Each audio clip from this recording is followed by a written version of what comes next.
Well, good morning, everybody. Daybreak Show rolls on. Morning, Spencer. Good morning. We got a great guest in studio now, manager of the Shelton William G. Reed Library. It's Donna Feddern. Good morning. Good morning. Happy New Year. Happy New Year. And lots of big changes as we move into 2020.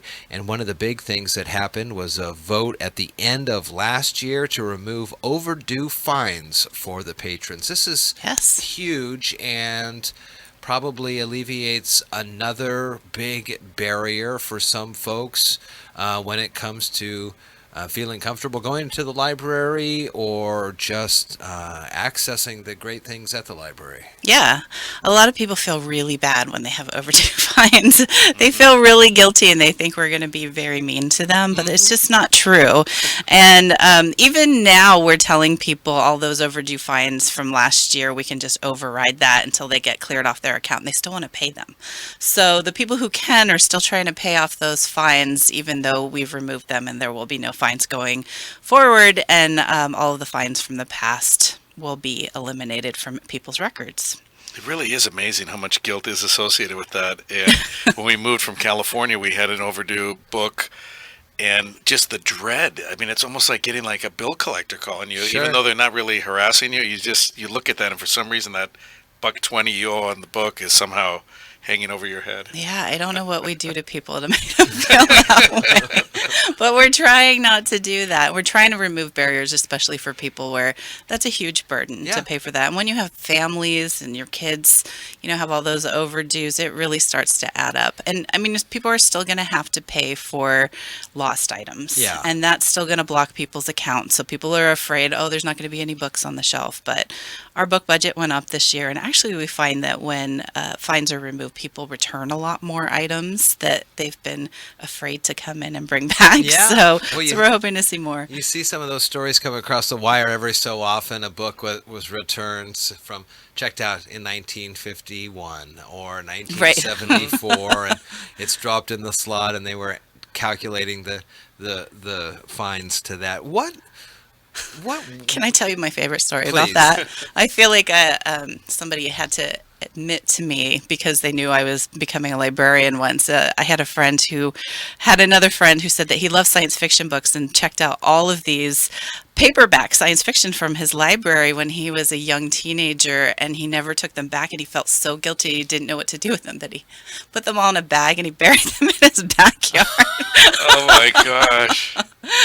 That was my favorite story. Go find that. That's a real treasure, a buried treasure, I'd say. What were the fines used for? I mean, what was it just a kind of, I guess, punishment for being overdue? Because they weren't like massive amounts, although just did add up over time. But did they go to a fund for something, or? They just went into our general fund to pay for everything, and they were only about 1% of our budget.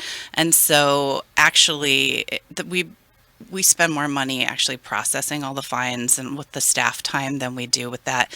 We used to not have fines, and then we had fines when we had budget issues, and people thought that was a way for us to bring in some more money. And it does bring in some money, but then it just costs a lot of money for us to deal with all of that. You see too with like Mason Transit, and they don't have the fares, and Intercity Transit just went over to fare free, and talking with the folks in those organizations, like you said, the processing or the equipment upkeep in the bus sense of the fare holders, the collectors of the money there, it just doesn't make a lot of sense for folks. Well, that's exciting for people. So what happens now, like, let's say, taking that disincentive out, what happens if there is only one copy or two copies of a book and someone else wants to check it out and one of my kids has it and it's still late?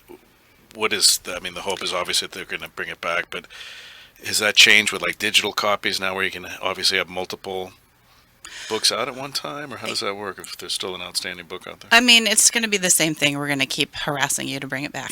I mean, you'll get the whatever notifications that you get from us, whether it's text or email or phone call. And, there are people who don't bring things back now, and then we just lose it from the collection. But we're hoping that people will be more likely to bring it back because there won't be that fine penalty now. It still happens. We're hoping to save money and not buying all those replacement copies. So a lot of people just don't bring things back, and then we have to replace them because they're still a popular title. So, and then the other thing that I read in all of the data that we've been putting out there is that our fines collections have dropped because a lot of people are checking out those digital copies. And so with those just check in. You know, you never have overdues with those because you don't have to return a physical item.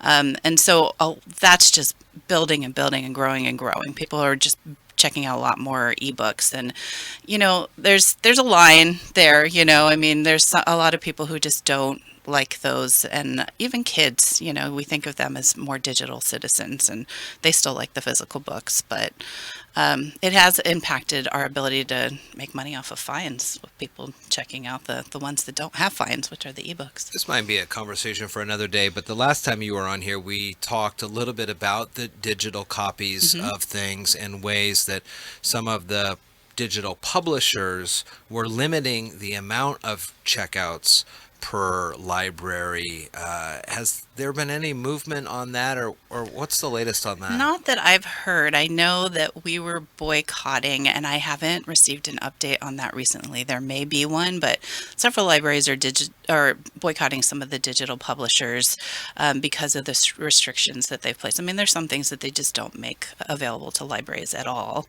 And then there's some that they limit. We can only check them out 26 times, and then we have to buy a new copy. So that's ongoing, that struggle with the digital publishers.